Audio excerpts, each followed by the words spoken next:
is Tarik Talk. Your host, Tarik Mendes, takes you on a journey with guests from all around the world. Broadcasting around the world. Around the world. This is Tarik Talk.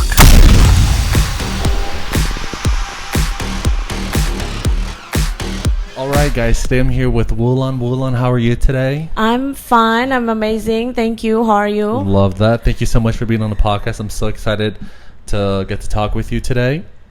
I'm very excited also to share my story. Thank you. Do you want to start by telling us your Instagram? My business Instagram is jakartamunch.us. My personal Instagram is wulan.delvalle with double L. Okay, awesome. Thank you for sharing that too. Do you want to start out by telling us a little bit about yourself? A little bit about myself. I'm a chef. I'm a mother of two. I'm a restaurateur. Oh, wow. So yeah, I'm an accountant. I'm a marketing. I'm everything. That's so cool. Thank you. I cannot believe you have two kids because you look so young. You look younger than me. Do you want to start out by telling us a little bit about your business? So my business, I'm focusing on selling. I'm cooking Indonesian food. I'm selling Indonesian food specifically. I serve Indonesian food simply because I want to share a little bit of story of where I came from, which is Indonesia. I came to America 11 years ago. Oh, wow. And I tried to find a job. I was marketing communication back in Indonesia. It was pretty easy to find a job back in Jakarta because of my education and my experience. And then I moved to New York. It was so hard for me to find a job. Within 1.5 years, I applied to more than 250. Oh my goodness. Applications through LinkedIn. Yeah. And then I couldn't find any. Nobody invite me for interviews, and I just want to get out of the house and work, knocking doors on restaurants, and then I always carry my resume in my bag. And when I finally get interview, I got rejected. And then it was one day that I get super exhausted because I got like 5 rejections in a day. Oh, wow. And the 6th interview, the general manager rejected me, saying, your resume is amazing, but we can't hire you. And then I normally just like, okay, thank you. But at that time, because of I get too tired, I asked him, can I ask you why? You told me my resume is amazing. Yeah. And then he was just like, yeah, we can hire you. I'm like, why? I speak English very well. I speak English. My English is like this since oh, wow. when I came. And I speak English, and you saw my background. Yeah. I believe I can do waitressing, no problem. And then he told me, you don't have New York experience. I'm like, New York experience? Yeah. What is New York experience? Yeah. And then he told me, fast paced, this and that, like, get going, always on top of things, And then I'm like, hello. I'm like, do you know where I come from? Yeah. And then he said, big city, no. I'm like, okay. So I have to explain. I came from Jakarta. Jakarta population is like New York. Millions, Yeah. So, and then from there, I've met more and more people not know or recognize what is Indonesia, where is Indonesia, they know, they heard Bali, but not Indonesia. Yeah. So 11 years ago, I promised myself I'm gonna make it in New York. I'm gonna do something that represent my country. And one day, everywhere I go, everybody I meet in New York, they will say, "Wow, you're from Indonesia." Oh wow. So, and I always love food, any food from any countries, from every countries.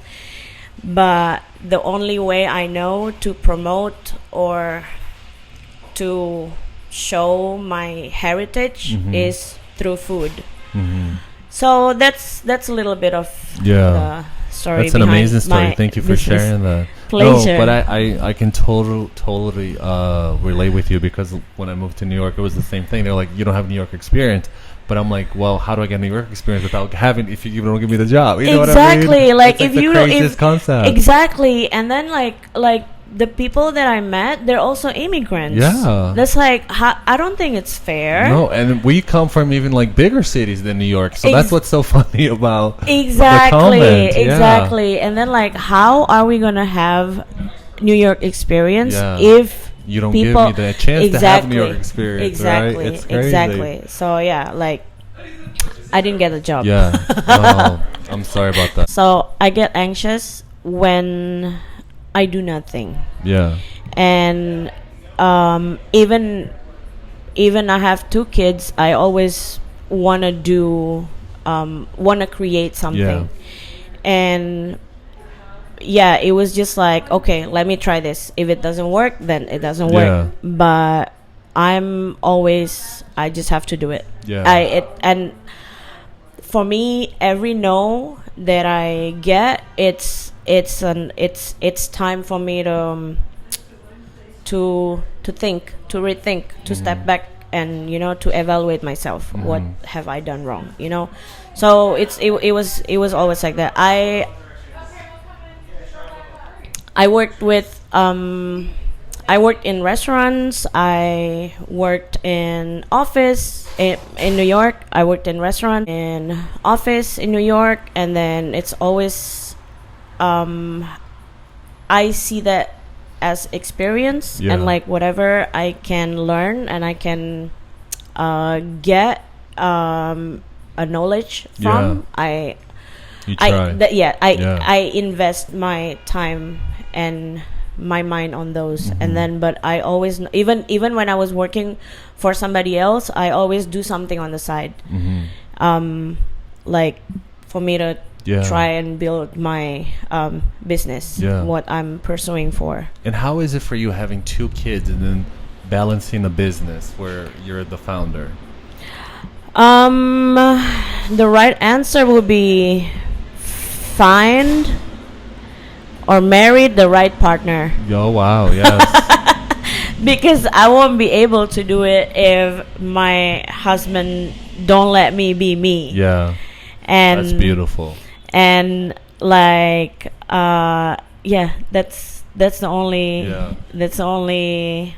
that's the only way. Is he also Indonesian? No, he's Afro-Rican. Oh, cool. He's a native New Yorker. Oh, wow.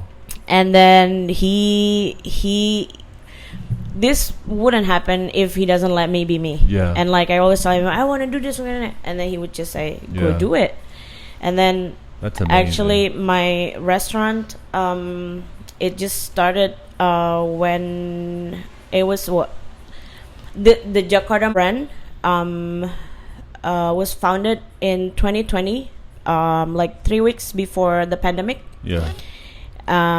So I finally got accepted in Smorgasburg. I applied to Smorgasburg for 5 consecutive years with different proposals. Like I mentioned, every no that I get, it's like a future yes, right? Yeah. Like, what else? Like, the proposal is not good enough. Let me try again. Yeah. And then when I get accepted, it was on 2020, 3 weeks before pandemic. Oh wow. I was like, it was just like, okay, that's it. I'm not gonna be able to do it.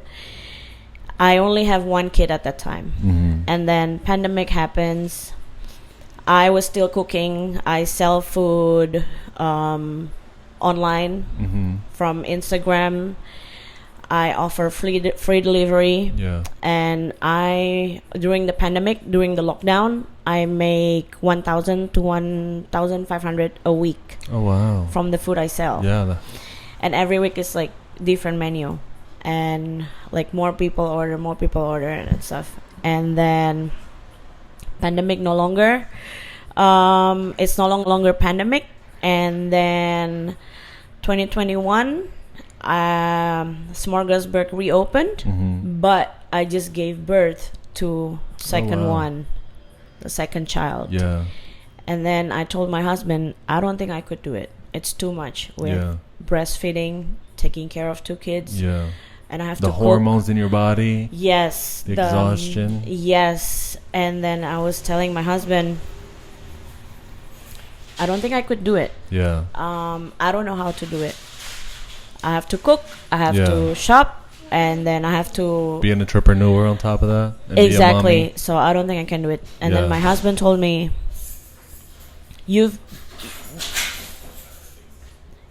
this is what you've been waiting for. Yeah. You tried for 5 years to get into Smorgasburg. If it's not now, when? Yeah. We'll figure it out. I said, damn it, let's do it. Yes. So yeah. That's amazing. It's from there. And how do you come up with like the idea for the dishes? Like, do you just cook things that you personally love, or do you try to like source new ingredients, new recipes? I started with the food that I grew up eating. What my grandma makes, the food that makes me happy and excited. The food, the menu that I come up with is basically the food that makes me happy, that I grew up eating, whether it's from my grandma, whether it was the celebration food, and then from there I just remake it. There's I think the main menu in my restaurant, back when I was a kid in Indonesia, growing up in Indonesia, those food I can only eat during Eid Mubarak celebration. Oh wow, okay. So I can only eat it once a year. Oh wow, okay.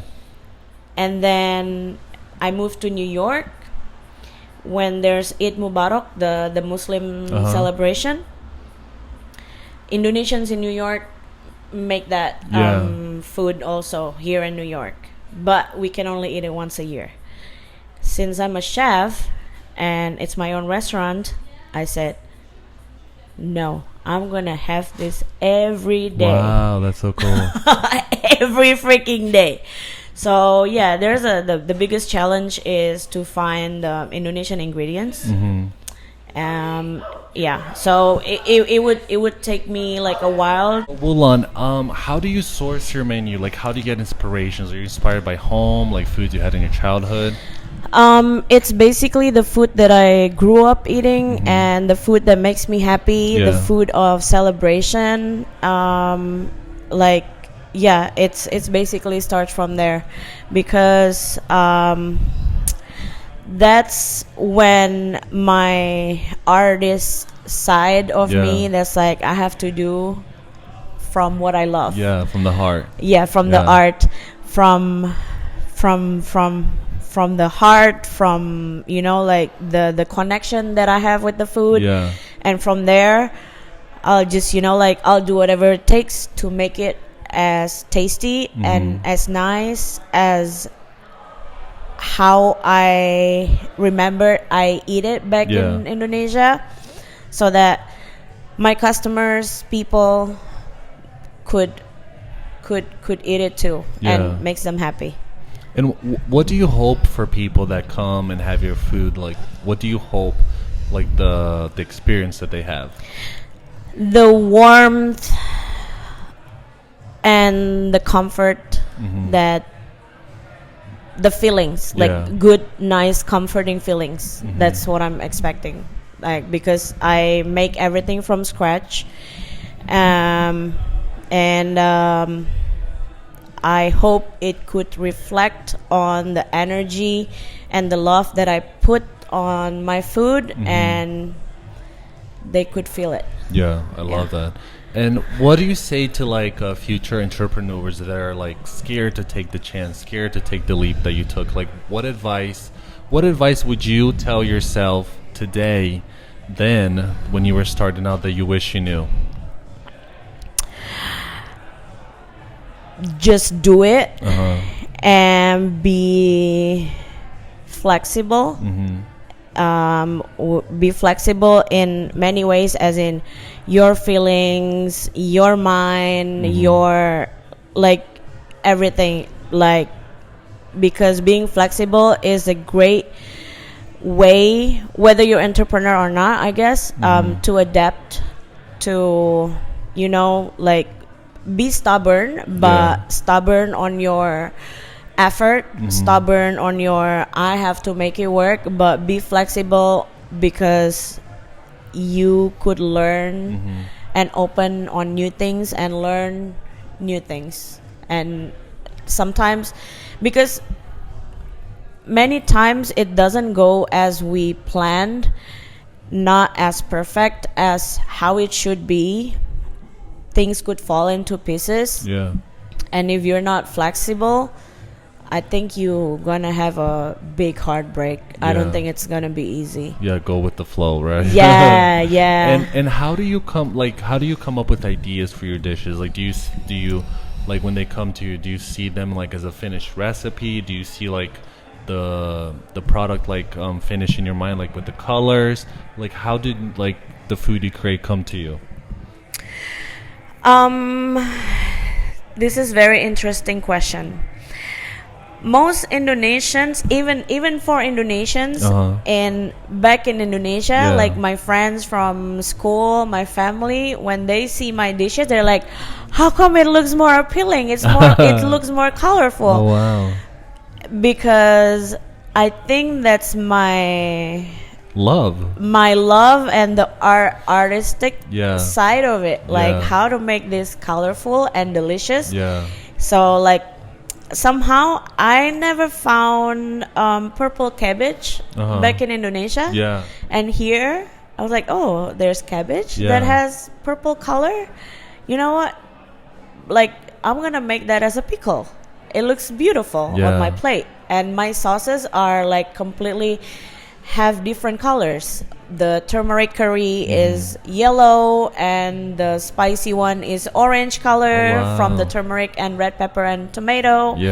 And then the brown sauce is from sweet soy sauce, and it's just like super colorful. And they're all like all of the Indonesians back in Indonesia would say like, this is the most, how you beautiful call it? Presentation. Beautiful presentation. And it's all like natural ingredients and like real vegetables and those. I didn't really make it like it has to be this color. No. It's by just instinct almost, because like the turmeric curry that I have in my menu is the food that I eat like every year for the Muslim celebration in Indonesia. But I want to have it every day in my restaurant. But it's just the natural color of it. So it's just like colorful by itself, and then how you call it, like, and it's just like be playful with it. You know, like I have other dishes like a roasted chicken, and roasted chicken normally is just like darkened roasted brown chicken, but how to make it beautiful. So I add like mixed greens with pickled carrots and extra soy sauce and hot sauce. So it's like, sounds amazing. Oh, even if it's like roasted chicken, it's not gonna be boring roasted chicken. It's like the more the merrier. And so, and how is your, like, before you start cooking, like, how do you get in the zone? Because I see, like, I have friends that are chefs, and I see like the similarities between art and food. It's to me, it's like almost the same thing. You know, it's like a creation process. A lot of it is instinct. Like, you get in the zone, and you're like in an artistic zone. For you, when you like get to the kitchen, are you able to like get to work right away, or do you need to like have a coffee, meditate a little bit before you get into the zone, or you just like play around? How's that creative process for you? Coffee. I can't function without coffee. Especially a mummy of two, right? I'm like, no. You need an espresso. No. I have to have strong coffee to function. Otherwise, I'm addicted to coffee. Yeah. And do you like to work with the music on, or how's the experience? That part is not really. I basically coffee. I meditate before I go to bed. Oh, wow, okay. I don't meditate in the morning because somehow sunlight like makes me wants to be doing stuff. Yeah. And then basically coffee. Sometimes I play music. But no, I put music on when I work on paperwork. Oh, nice. Okay. So if it's cooking, I don't like to play music because somehow this is weird, but I really enjoy the noises, the noises from the pot and pans and the sauce like bloop bloop bloop bloop. Yeah. No, I get what you mean. Yeah. The fry for like that's like my music. Stimulating. To the brain, that's right? my music. That's my music. So I don't like to put music on. Some chef put music on like really loud. My cook in my kitchen, they put music really loud. But when I come into the kitchen, I put it down. Yeah, no, I totally agree. Because I have some friends that they do, they're chefs, and some of them like cook with like crazy rock and roll, heavy metal, like screaming, and then some cook with like opera, super high, and then some say the same thing. They're like, no, I want to hear like the boiling water. I want to hear the blue. I want to hear like when I mix the mashed potato. To me, that's like rewarding. It just makes the experience higher. Yeah, that's me. I love that the music of the kitchen tools and the food that I'm cooking. Yeah. And then do you do like catering? Do you do special events? Yes, we do. But the catering part is just recently. Okay. I think I launched it like a few months ago. Okay. Catering special events because at first I didn't want to do it, but I tried Thanksgiving catering last year. And people were happy about it, and then I started to get inquiries about how do you do catering or do you do this, so I'm like, okay, why don't I launch my catering menu? Because before I was just like we do catering. Do you have the menu? What do you want? So it's like more like random and just like tell me what you want. I'll cater. So but now I have catering menu. That's amazing. And then people can just like find that on your Instagram or yes. You guys can find the menu, Google review, pictures, on Instagram, on my Instagram, on my bio I put Linktree for Linktree website, and those on that Linktree website it has like a sub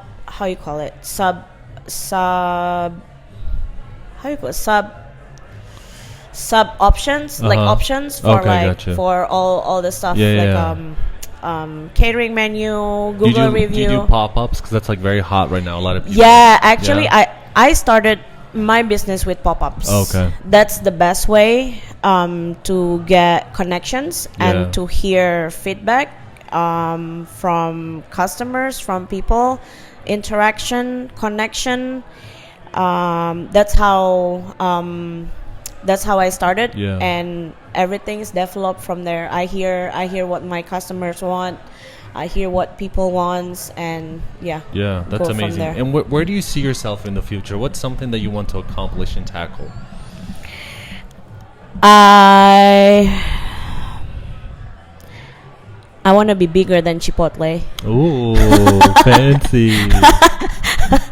I'm sure you can because you have great work ethic and great ideas. I want to be bigger and better version of Chipotle because I don't know. It's just that that's my goal, and I want people to normalize eating healthy, delicious Indonesian food over cold sandwich. with, you know, just something average, preservatives. right? Yeah. Something Like, healthy but tasty. Yeah, healthy, tasty, and quick also. Yeah, So, awesome. Yeah. Awesome. Well, Wulan, it's been a pleasure talking to you. Thank you so Pleasure. much for being on the podcast. Thank you for having me. Of course. Do you mind just giving us your Instagram account for those listening, please? Yeah. So my Instagram account, my personal Instagram account is Ulan dot Del Valle, DELVALLE, and my restaurant's Instagram account is Jakarta Munch.us. Perfect. Thank you so much again. It's My been a pleasure. Thank you so much for having me. Of course. Guys, please make sure you follow her. Order from her. Catering pops up. She's ready. She's an amazing, talented lady. So until next time, I'll definitely be going by to try your food because it sounds so tasty. Can't wait to feed you. Oh, I can't wait. And then the chicken you were talking about made me so hungry.